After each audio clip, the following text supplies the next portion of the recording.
Good evening, ladies and gentlemen. Welcome to another live chat with James, coming to you from the studios in Vancouver, British Columbia.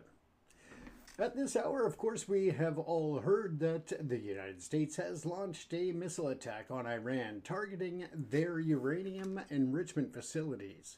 At this time, it is understood by the Trump administration that although Iran did not have the nuclear warheads or the nuclear missiles at this time, they could allegedly by the United States have them within a very short period, as little as two weeks to 2 months time. Whether or not this is accurate, of course, we don't know. There has been infighting between Donald Trump and Tulsi Gabbard and the United States Intelligence Service, so it's hard to say where the facts may lie. At this time, there is much dispute around the world whether or not the United States is acting within international law, within the UN regulations and articles, and even within the United States law. The attacks at this time and the launch of U.S. military personnel to drop these, what they refer to as bunker busters, on the nuclear facilities or uranium enrichment facilities in Iran is under the, I believe it was Article 2. And that gives Trump some certain powers when it comes to launching war, or at least launching the U.S. into these isolated attacks. Whether or not this will remain isolated is one question, of course, at the top of everyone's mind. Iran has very realistically said that they will retaliate, and it is a very big probability that they will. The question is, of course, will they turn around and retaliate against U.S. military installations or facilities on the international scale, or will they instead decide to take terrorist activities to a new height within the borders of the United States of America? Of course, various countries are warning their citizens that they may want to avoid or at least use extreme caution if traveling to the United States after this very, very urgent escalation in the attack on Iran and what potentially could be a war breaking out between Iran, Israel, and the United States at a higher level. Of course, we also know that Benjamin Netanyahu and Donald Trump have been very buddy-buddy over the last several years, even from his first term. Whether or not there has been direct influence of Netanyahu, of course, we can speculate that there definitely was. But what the call and decision was, whether it was Trump's or whether it was Netanyahu's, we have yet to find out. Pete Hegseth stood behind Donald Trump along with Marco Rubio and Vice President J.D. Vance at the announcement that Trump held at the White House earlier this evening. Of course, with that said, Pete Hegseth was not mentioned directly within the action plan or the actions that were taken when it came to Trump making the announcement. This really is an unusual situation where Donald Trump, of course, crying like a little schoolgirl again that, oh, he's done this to stop a war between Rwanda and the Congo. He has done that to stop wars and violence between others. He played a role in bringing peace between Pakistan and India. And why won't anybody give him a Nobel Peace Prize? Of course, he just whines about it because he's, of course, Donald Trump and everybody's out to get him. Everybody's against him. And he has his own little pity party. But at the same time, as he is crying about not getting a Nobel Peace Prize, he is planning to bomb Iran, which he did all in the same day. This should be very concerning, not only for his MAGA supporters, but for all Americans at this point, when Iran has the capability and the fortitude to again advance attacks on the U.S., whether it is on foreign U.S. military locations and targets, or if they decide to take it closer to the United States on a Western front or on a very aggressive front. Now let's take a closer look at what's gone on today, what's transpired, and how the international community has definitely taken notice and responded, including the United Nations, outside of the U.S., international leaders, of course, showed much concern about the escalation in this current situation, and rightfully so. With that said, let's go on to take a deeper dive into what is currently going on with this situation and where it could lead. So let's start at the top here. Of course, on June the 21st, the United States executed significant military strikes against three pivotal Iranian nuclear facilities. Those are located at Fordow, Natanz, and Esfahan.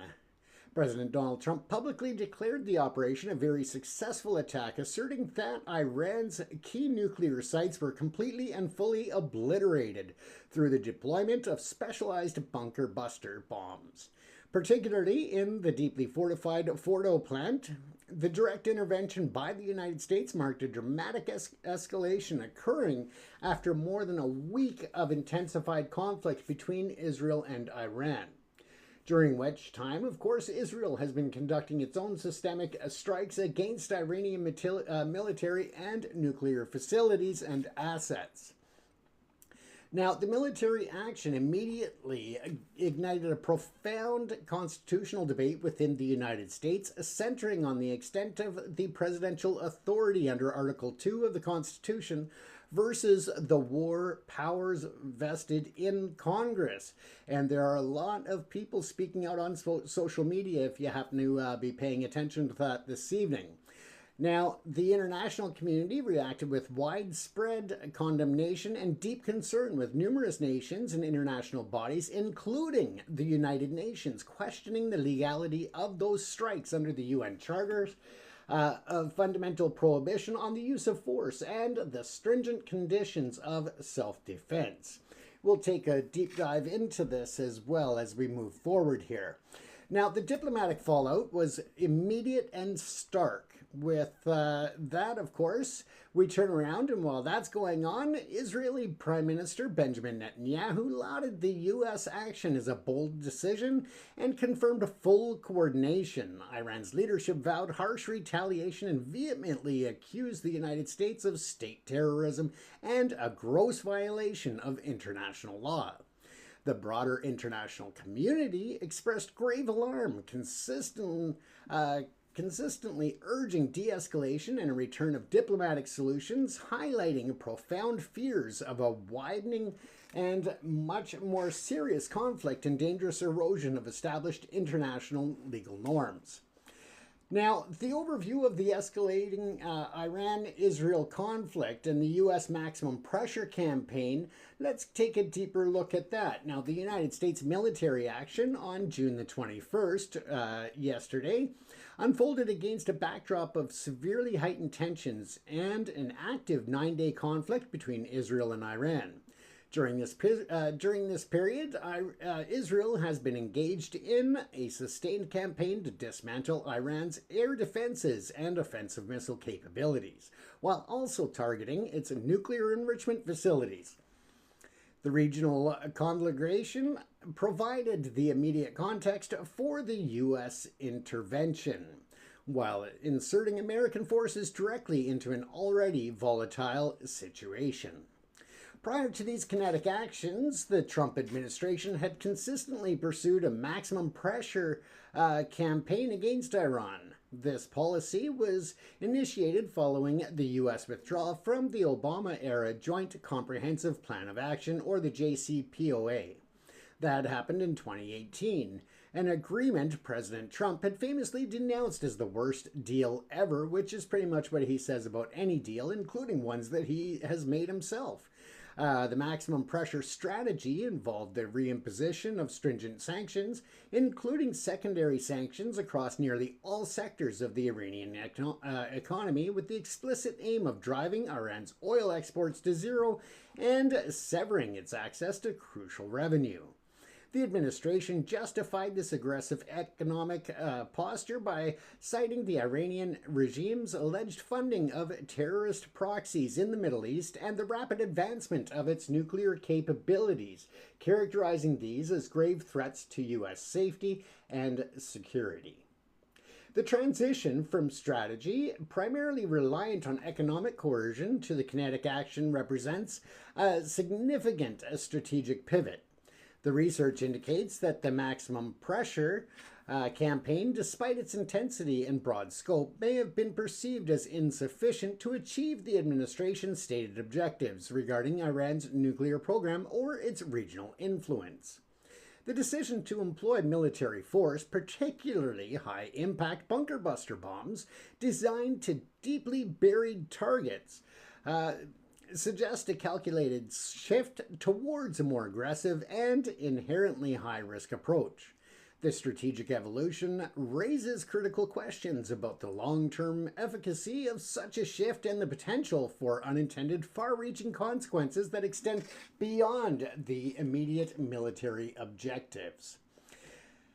Now let's take a chronological look at events leading to this U.S. intervention. Now, the path to the June 2025 strikes was paved by several key developments. The U.S. withdrawal from the 2015 nuclear deal in 2018 served as a foundational point, and that was in terms of dismantling a diplomatic framework that had sought to constrain Iran's nuclear activities. In the months preceding the strikes, President Trump's administration had engaged in renewed diplomatic efforts, including high-level direct negotiations with Iranian officials, specifically aimed at persuading Tehran to curb its nuclear program peacefully. Evidence suggests that President Trump had twice, in April and again in late May of 2025, successfully persuaded Israeli Prime Minister Benjamin Netanyahu to defer military action against Iran, thereby allowing more time for these diplomatic initiatives to unfold. However, despite these diplomatic overtures and President Trump's public declaration of a 2-week deadline for a final decision on military action, the strikes were launched abruptly just 2 days later. This rapid and decisive action appears to have been significantly influenced by external factors. The research indicates that the decision was made at the prodding of Israeli officials and many Republican lawmakers who viewed Israel's ongoing military operation as unique and an unparalleled opportunity to deliver a potentially permanent setback to Iran's nuclear program. The strong statements of congratulation and confirmation of full coordination from Israeli Prime Minister Netanyahu following the strikes further underscores the significant influence of Allied pressures on this critical U.S. foreign policy decision. This dynamic raises important questions about the degree of independent decision-making in U.S. foreign policy, particularly in highly volatile regions. And how the interests and urgings of key allies can accelerate or fundamentally alter military engagements. Now let's take a look at some of the specifics of the U.S. military action, their targets, ordnance, and stated objectives. The United States operation targeted 3 specific sites within Iran. That was Fordow, Natanz, and Esfahan. These locations were identified as crucial components in Iran's nuclear infrastructure. A notable aspect of the attack was the specific use of those bunker buster bombs that I spoke about earlier. Against Iran's Fordow nuclear enrichment plant, a facility renowned for being built deep into a mountain. These specialized weapons are engineered to penetrate hardened underground structures before detonation, indicating a deliberate and precise targeting strategy aimed at destroying deeply embedded facilities. Donald Trump publicly announced the success of the strikes via social media, stating, "We have completed our very successful attack on 3 nuclear sites in Iran, including Fordow, Natanz, and Esfahan. The planes are now outside of Iran airspace. A full payload of bombs was dropped on the primary site, Fordow. All planes are safely on their way home." In a subsequent televised address from the Oval Office, President Trump further asserted that Iran's key nuclear enrichment facilities have been completely and totally obliterated. It is important to note, however, that no independent damage assessment was available at the time to corroborate the full extent of the claimed destruction, and we all know that Trump is so full of shit that it's hard to take anything he says at face value. Now, the stated objectives behind these strikes were clear: to destroying the country's nuclear program and to set back Iran's nuclear program perhaps permanently. President Trump had consistently vowed that he would not permit Iran to acquire a nuclear weapon. This military action, explicitly framed as preventative strike, was taken not in response to what Iran had already done, but rather against what it might someday do. This approach, targeting nuclear latency or potential future capability, fundamentally changes the traditional international legal framework governing the use of force, which typically requires an actual or imminent armed attack. By acting against a perceived future threat, the United States is seen as some by normalizing a dangerous precedent where mere suspicion or potential capabilities could be deemed sufficient to justify armed intervention. This could have profound and destabilizing ripple effects on global non-proliferation efforts, potentially incentivizing other states to accelerate their nuclear programs to achieve a full deterrent, thereby making the world less stable. Now let's take a look at whether or not Trump actually had the constitutional authority under Article 2 and the war powers debate that's going on in the United States right now. Now, the Trump administration's decision to launch military strikes against Iran without explicit congressional approval immediately reignited a long-standing constitutional debate regarding the scope of presidential authority. Supporters of President Trump's actions, including legal scholar John Yoo, contended that Article 2 of the Constitution, which designates the president as commander-in-chief of the Army and Navy, grants broad, inherent authority to direct military operations abroad. This interpretation posits that the president possesses the necessary power to protect the national security and foreign policy interests of the United States without requiring a formal declaration of war or specific authorization from Congress for every military engagement. Now, historically, the historical precedent is frequently invoked to bolster this argument, with proponents noting numerous instances where presidents from both major parties have deployed U.S. forces and ordered military action without prior congressional authorization. Several examples of this would be the Trump administration citing its Article 2 powers for missile strikes against Syria in 2017, and for the fatal drone strike against Iranian General Qasem Soleimani in 2020. Similarly, President Joseph Biden also relied on the 2002 authorization for use of military force, or the UAMF, and the same Article 2 powers to justify military actions against Iran-backed militant groups in Iraq. There were actions at that time against the militant groups in Syria, Yemen, and the Red Sea. Now, John Yoo has articulated that the framers of the Constitution, being very practical men, did not intend for Congress's power to declare war to serve as an absolute check on the president's ability to use military force. He argued that Congress is inherently slow to act and a large body that deliberates, whereas it's the president who acts swiftly and decisively in defense of the nation. Now let's take a look at the Congressional War Powers and the War Powers Resolution, or the WPR.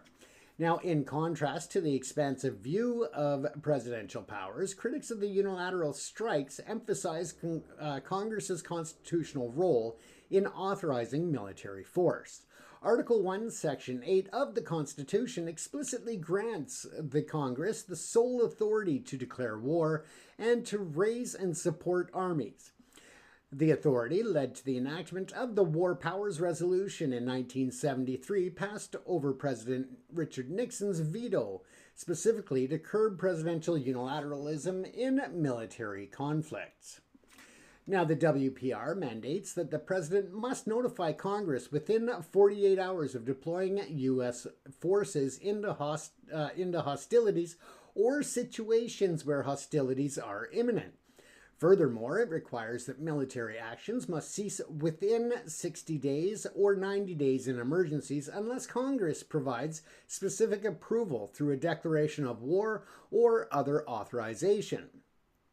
Lawmakers, including Representative Thomas Massey, a Republican from Kentucky, and Senator Tim Kaine, he is a Democrat from, I believe he's from Virginia, if I'm not mistaken, had introduced resolutions prior to the June 2025 strikes explicitly aimed to prohibit military action in Iran without congressional approval. Massey notably tweeted, "This is not our war, but if it were, Congress must decide such matters according to our Constitution. I'm introducing a bipartisan war powers resolution to prohibit our involvement." And that could have been one of the urgencies that Trump saw in taking this action now before that resolution was voted on.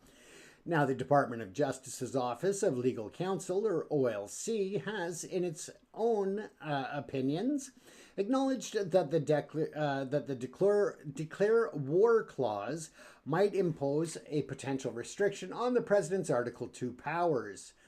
If a planned engagement escalates to the level of a war, the OLC standard for this determination requires a fact-specific assessment of the anticipated nature, scope, and duration of the planned military operations, generally met only by prolonged and substantial military engagements, typically involving exposure of U.S. military personnel to significant risk over a substantial period. Critics argue that a military strike against Iran, given its potential for retaliation and escalation, would definitely constitute a very significant stretch of presidential authority under these criteria. Now, the ongoing debate surrounding the June 2025 strikes is not new, but rather a reoccurring manifestation of a persistent constitutional friction within the U.S. government. This tension, pitting the executive branch's desire for flexibility and speed in foreign policy against the legislative branch's assertion of its constitutional role in authorizing military force, highlights a systemic challenge. The lack of a definitive legal resolution to this power struggle means that each significant military action abroad tends to reignite the same constitutional arguments, contributing to a cycle where the exercise of war powers remains politically contentious and legally ambiguous. Now let's take a look at the domestic political reactions to the attacks on Iran. Now, the domestic political landscape reacted sharply and largely along partisan lines to President Trump's unilateral strikes. Let's take a look at the Republican support. Many Republican lawmakers quickly voiced their approval for President Trump's decisive action. Senator Lindsey Graham of South Carolina posted, "Well done, President Trump." Senator Katie Britt of Alabama described the bombings as strong and surgical, while Senator Roger Wicker of Mississippi, the chairman of the Senate Armed Services Committee, stated that President Trump has made a deliberate and correct decision to eliminate the existential threat posed by the Iranian regime.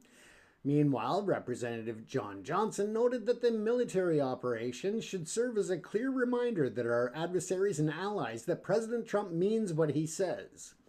Senator John Fetterman of Pennsylvania, a vocal supporter of Israel, also praised the attacks, asserting that Iran is the world's leading sponsor of terrorism and cannot have nuclear capabilities. Now let's take a look at the other side from the Democratic opposition and calls for congressional action. Conversely, Democrats largely condemned the unilateral nature of the strikes and demanded congressional involvement. Senate Democratic leader Chuck Schumer stated no president should be allowed to unilaterally march this nation into something as consequential as war with erratic threats and no strategy. House Democratic leader Hakeem Jeffries accused President Trump of having misled the country about his intentions, failed to seek congressional authorization for the use of military force, and risks American entanglement in a potentially disastrous war in the Middle East. Now, some Democrats went even further, explicitly suggesting that the action constituted an impeachable offense. Representative Alexandria Ocasio-Cortez, of course, we know that she is very vocal, and she stated that President Trump's move was absolutely and clearly grounds for impeachment, adding, "No president has the authority to bomb another country that does not pose an imminent threat to the U.S. without the approval of Congress. This is an unambiguous, impeachable offense." Now, House Minority Whip Kathleen Clark from Massachusetts was equally direct, affirming the power to declare war resides solely with Congress. Donald Trump's unilateral decision to attack Iran is unauthorized and unconstitutional. Now, when it comes to bipartisan concerns, the reactions were predominantly partisan. Some Republicans also expressed constitutional reservations.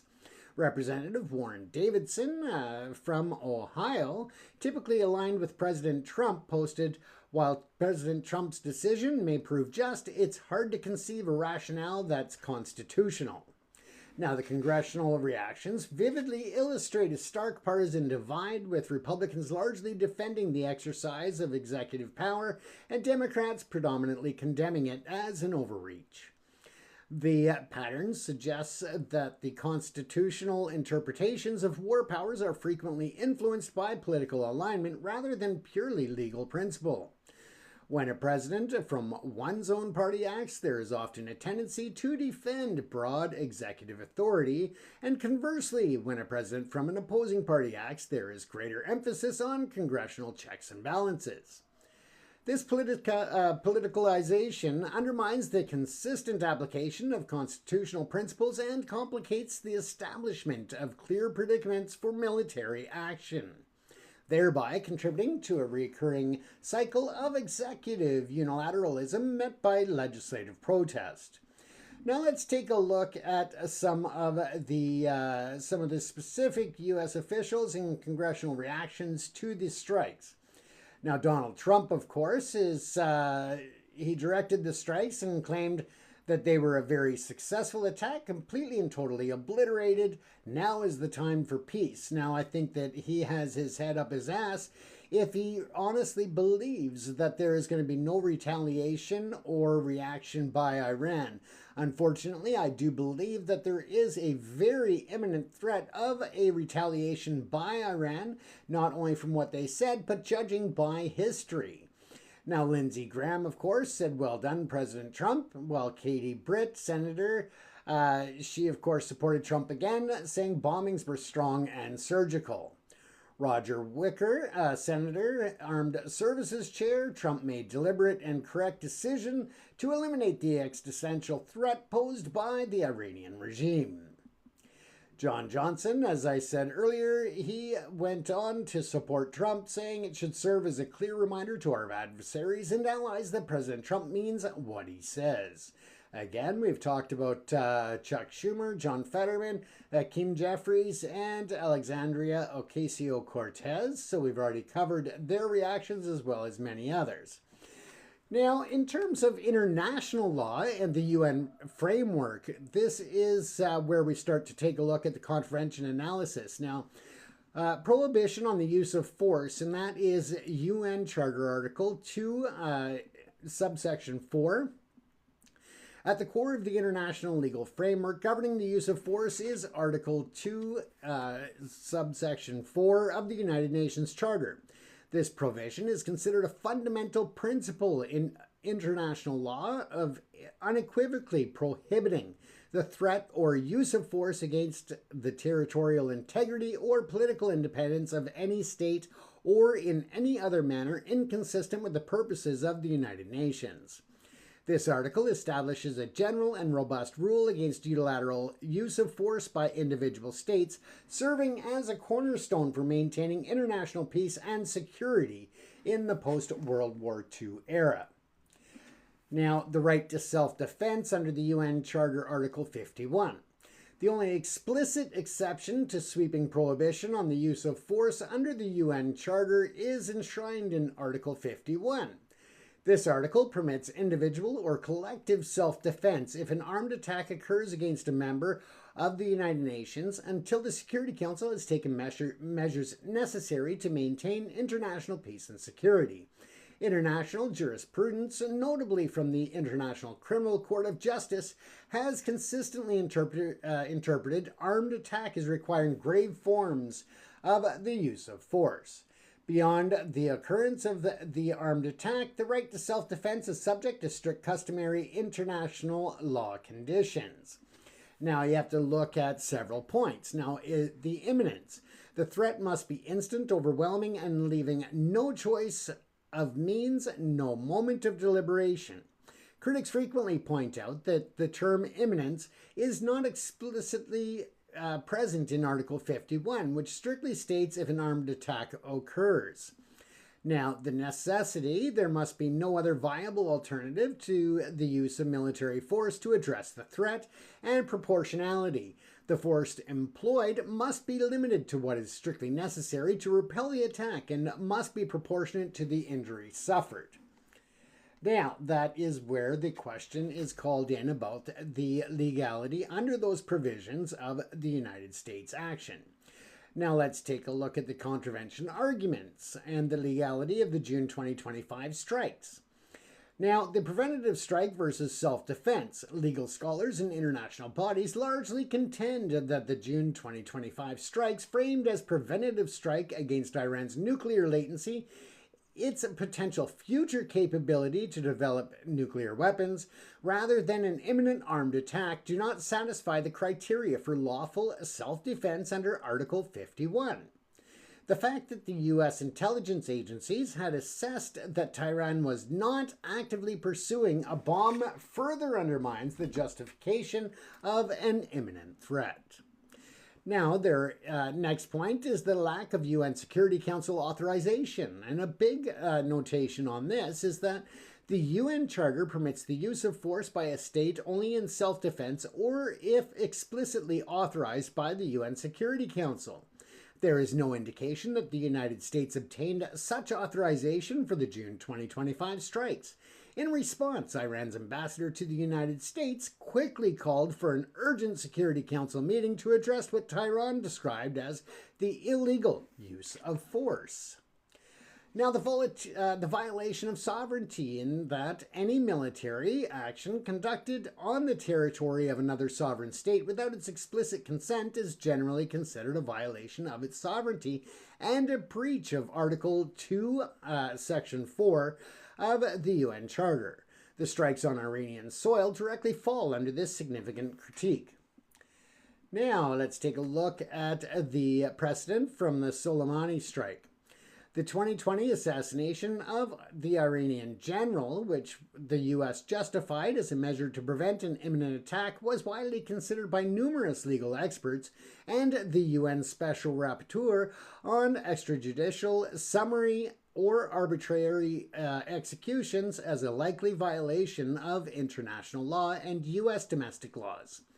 Iran labeled the strike as an act of state terrorism and a gross violation of the fundamental principles of international law. The legal arguments raised against the Soleimani strike, including questions of imminence, necessity, proportionality, and the violation of Iraqi sovereignty, and that serves as highly relevant precedents for the legal challenges to the 2025 strikes. The central point of contention in the international legal debate lies in the United States' expansive interpretation of self-defense and imminent threat. This is particularly evident when these concepts are applied to preventative strikes against a state's potential nuclear capabilities. This interpretation starkly contrasts with the strict, widely accepted international legal standards under the UN Charter Article 51, which generally requires an actual armed attack to trigger the right of self-defense. This divergence highlights a pattern where the United States, as a powerful state, asserts the right to unilateral action that many other nations and legal experts perceived as undermining the foundational principles of the UN Charter and customary international law. This approach risks establishing a dangerous precedent for the international rules-based order, potentially encouraging other states to adopt similarly broad interpretations of self-defense, which could lead to a more unstable global environment. Now, the impact on the non-proliferation regime. Critics argue that such preventative strikes against nuclear latency rather than actual proliferation make a mockery of international law and could have profoundly detrimental effects on the global non-proliferation regime. The argument posits that if states that refrain from developing nuclear weapons can be attacked based on mere suspicion or potential capability, while those that are already possessing them are often tolerated, it creates a grim paradox. This situation, is argued, does not incentivize restraint, it rewards defiance. The underlying concern is that such actions could inadvertently push more states to accelerate their pursuit of nuclear weapons, viewing them as the only reliable deterrent against external military intervention. The long-term consequence of this dynamic could be more nuclear-armed world and a direct contradiction to the stated goal of non-proliferation and a significant increase in global security risks. Now let's take a look at the UN and international body responses, because this is very important about how the world is responding to Donald Trump and his actions in the US military. Now, the United Nations and various international bodies responded with significant concern to the U.S. strikes. The UN Secretary General, Antonio Guterres, expressed grave alarm over the dangerous escalation of the American strikes, issuing stark warning of a growing risk that this conflict could rapidly get out of control. While catastrophic consequences for civilians, the region, and the world, he consistently advocated for de-escalation and urged maximum restraint, emphasizing that the world cannot afford another war in the Gulf. The International Atomic Energy Agency responded, and that's the UN's nuclear watchdog, reported that there was no increase in off-site radiation levels at the locations hit by the U.S., providing an initial assessment of these immediate environmental impact. Rafael Grossi, the UN nuclear chief, urged a return to serious negotiations to establish a credible, comprehensive, and verifiable solution to Iran's nuclear program. In direct response to the strike, Iran's ambassador to the United Nations formally called for an emergency Security Council meeting to discuss the U.S.'s heinous attacks and illegal use of force against Iran. The ambassador demanded that the UN's most powerful body take all necessary measures to hold the United States accountable for their actions under international law and the UN Charter. The grave alarm expressed by the UN Secretary General and the widespread calls for maximum restraint from the international community reflect deep concern about the escalating situation. Iran's immediate appeal to the UN Security Council demonstrates its attempt to leverage the international legal framework and multilateral institutions against the United States' actions. However, the nature of the UN's response largely confined to rhetorical condemnation and calls for diplomacy rather than immediate enforcement action against a permanent Security Council member, highlights the inherent limitations of the UN's collective security mechanism when a powerful state acts unilaterally. This underscores a significant gap between established international legal norms and their practical enforcement, particularly in instances involving major global powers like the United States. Now, let's take a look at the international legal arguments and the U.S. justification versus the UN Charter principles. Now, we'll go through this as an overview. Now, the international legal interpretation or critique is basically where the UN Charter is looked at in these particular interpretations. Now, the prohibition on use of force is Article 2, Section 4, and that is, again, the protection of national security and foreign policy interests, deterring future Iranian attack plans. And when you take a look at that, the claim was action against nuclear latency is not an armed attack justifying force, violates territorial integrity. And again, we went through a lot of the other parts of the right to self-defense under Article 51 as well. And then necessity, of course, we looked at that as the only way to prevent such actions. And again, that was not the case in this. Proportionality, force must be proportionate to injuries suffered. Questions if the target was the only means. So again, it's a lot of interpretation by the different factors, whether that's the UN Security Council and other states that are members of the UN, or whether it's the US legal interpretation. Again, it is a very murky water that has never really been clarified. So again, it makes it very difficult. Now, the Iranian responses, of course, the immediate and forceful reaction from Iran's leadership underscored the gravity of the U.S. strikes and signaled an intent for retaliation. Iran's supreme leader, Ayatollah Ali Khamenei, issued a stern warning of harsh retaliation against the United States. President Hassan Rouhani echoed this sentiment, stating unequivocally that Iran will take revenge. Zainab Soleimani, the daughter of the assassinated Qasem Soleimani, delivered a chilling warning during her father's funeral, declaring that the families of the American soldiers in Western Asia will spend their days waiting for the death of their children. Now, Iranian officials also launched strong accusations of illegality and state terrorism. Foreign Minister Mohammad Javad Zarif described the attack on social media as an extremely dangerous and a foolish escalation, directly accusing the U.S. of international terrorism and asserting that the U.S. bears responsibility for all consequences of its rogue adventurism, as they called it.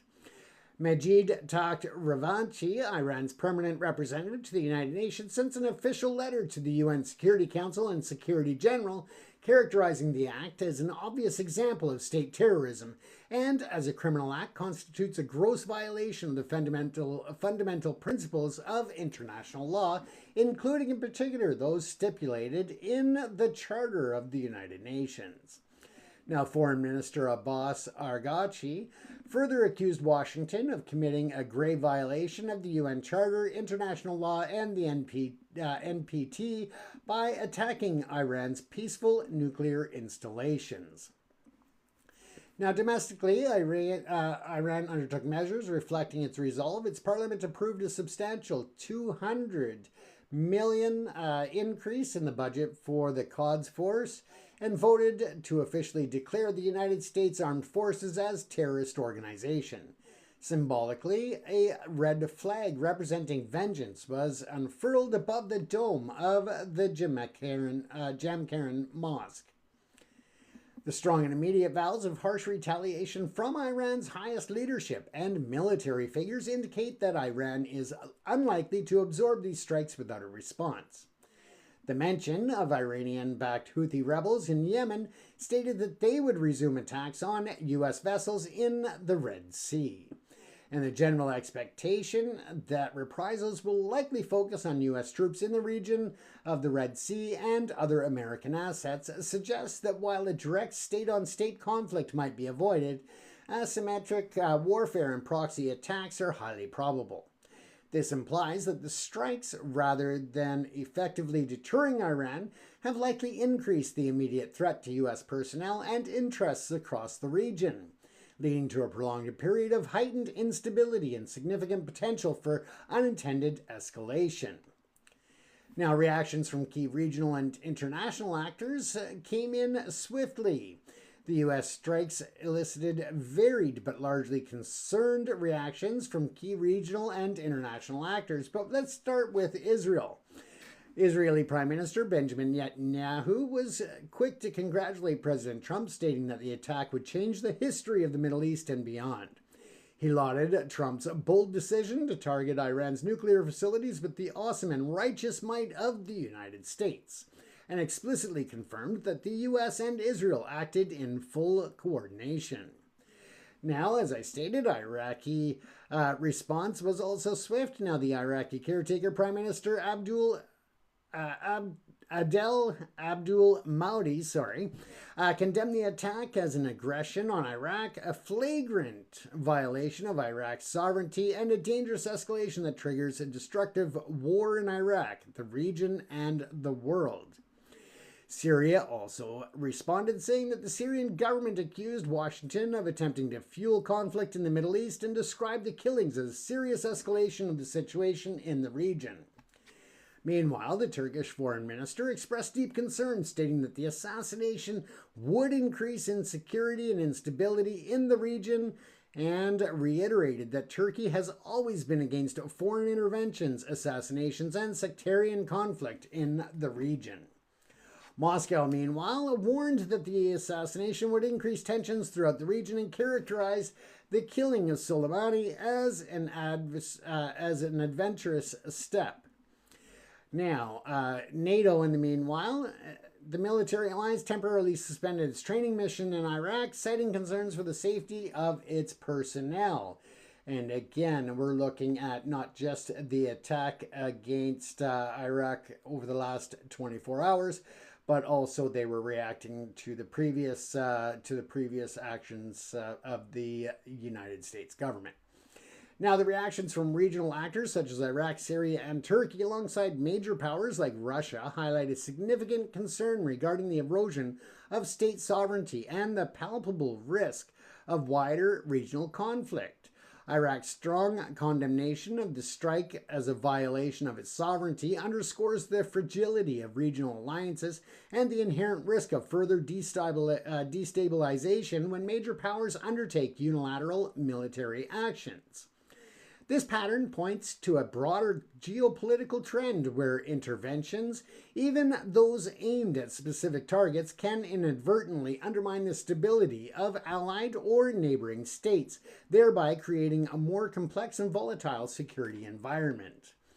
We also need to keep in mind that with Trump taking these actions unilaterally and not speaking out to the United Nations or other Security Council personnel members or others, it really takes away his ability to act as an authority when it comes to the Russian attacks on Ukraine and other international conflicts and crises that are underway. Now, beyond the immediate regional actors, the broader international community responded with a mix of alarm calls for restraint and diplomatic appeals. The United Nations once again expressed grave alarm and urged maximum restraint, stating that the world cannot afford another war in the Gulf.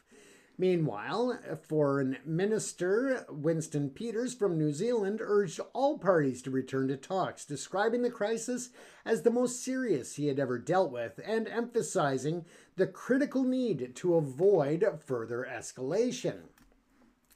China weighed in, and Beijing appealed for restraint from all sides, especially the United States, and questioned whether the U.S. was repeating its Iraq mistakes in Iran, advocating for a measured diplomatic approach over military confrontation.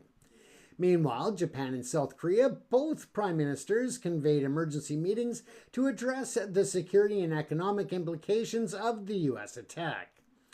Australia called for a diplomatic resolution acknowledging Iran's nuclear and ballistic missile program as a threat to international peace and security, but reiterated calls for de-escalation, dialogue, and diplomacy. The the European nations, UK, France, and Germany, and the EU expressed deep concern and urged restraint and de-escalation. French Secretary of State for European Affairs, Émile de Montchalin, stated, "We have woken up to a more dangerous world." These nations also reiterated their concerns about the expansion of Iran's nuclear program. Meanwhile, Argentina and Brazil expressed worry about the escalating situation and urged diplomacy, while Brazil's president supported any initiative against terrorism and reaffirmed its support for Donald Trump's actions. Excuse me one moment, folks. Let me go back to that. My apologies, it switched off on us. Okay, and let's continue on here. To Canada urged restraint and de-escalation of tensions while also acknowledging long-standing concerns regarding the destabilization and their destabilizing actions of Iran's Quds force under Soleimani. The varied responses from the international community, ranging from outright condemnation to cautious calls for diplomacy and explicit support, highlight a fragmented international landscape. Now, this fragmentation underscores the significant challenges to collective action and the weakening of a multilateral institution such as the UN in effectively addressing unilateral military actions by major powers. The U.S. strike has demonstrably strained international relations, making it more difficult to build a consensus on critical global security issues and potentially pushing the world towards a more fractured and less predictable geopolitical environment. Now, non-state actors have responded as well, such as Iranian-backed groups, the Houthi rebels in Yemen, stating they would resume attacks on U.S. vessels in the Red Sea if the Trump administration continues its military campaign alongside of Israel. Meanwhile, Hezbollah leader Syed Hassan Nasrallah called for Soleimani's death to be avenged, asserting that it would be the responsibility and task of all resistance fighters worldwide. Meanwhile, Palestinian groups Hamas and Palestinian Islamic Jihad also condemned the U.S. action and expressed support for Soleimani, highlighting his role as supporting Palestinian resistance. Meanwhile, Iranian opposition groups have also come out in contrast. Some Iranian opposition groups welcome the U.S. action. The People's Mojahid, organization, or the PMOI, as exiled militant groups, they viewed the killing as an irreparable blow to the regime of mullahs. Now, the heir to the throne of the defunct imperial state of Iran also strongly backed the airstrike, describing it as a breakthrough that is a positive one for the entire region. As I said, we have taken a look at the international response. We've taken a look at the different areas in which it is being justified by the United States in some region, by some individuals and representatives, while being also looked at as a violation of the Constitution as well. So again, further pushing Donald Trump into a constitutional crisis and the American people. Now, the June 2025 U.S. attacks on Iranian nuclear facilities represents a significant inflection point in the complex relationship between Washington and Tehran.